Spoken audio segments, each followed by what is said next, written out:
Okay, children. Hello, Usuma. On this Constitutional Day, let us say Constitutional Pledge.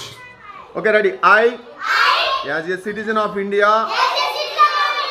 affirm my faith in the universal principle of civilized society, namely that every dispute between citizens should be settled by peaceful means and in view of growing danger in the integrity and unity of the country.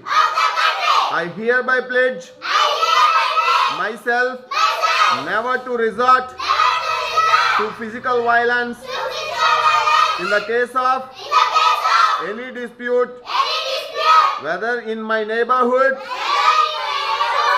or in any other parts of India. Okay, good. ఈ pledge ఎందుకు చెప్తున్నామంటే today is constitutional day.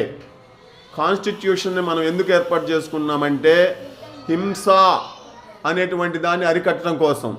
ఏ పౌరుడు కూడాను తనకు వచ్చినటువంటి తగాదని, ఇతరులతో వచ్చినటువంటి తగాదని హింసతో కాకుండా శాంతియుతంగా పరిష్కరించుకోవడం కోసం మనం కాన్స్టిట్యూషన్ని తయారు చేసుకున్నాం. ఆ రాజ్యాంగం ఈ రోజున అమల్లోకి వచ్చింది కాబట్టి మనం అందరం కాన్స్టిట్యూషనల్ ప్లెడ్జ్ చేశాం. ప్లెడ్జ్ చేయడమే కాదు, మీరు ఆ ప్లెడ్జ్ ప్రకారమే మీరు నడుచుకోవాలి. మీరు పెరిగి పెద్ద అయిన తర్వాత కూడా ఎటువంటి హింసకి అవకాశం ఇవ్వవద్దు. పక్కన ఎవరైనా హింసకు పాల్పడుతున్నప్పటికీ కూడాను మీరు వాటిని తగ్గించాలి, హింసని తొలగించాలి. అది దీని ఉద్దేశం. మీరందరూ కూడా అలానే పెరిగి పెద్దవాళ్ళైన తర్వాత మన రాజ్యాంగాన్ని పాటిస్తారని, హింసని తొలగిస్తారని భావిస్తూ ఈరోజు స్కూల్ని మనం ముగిద్దాం. ఓకేనా?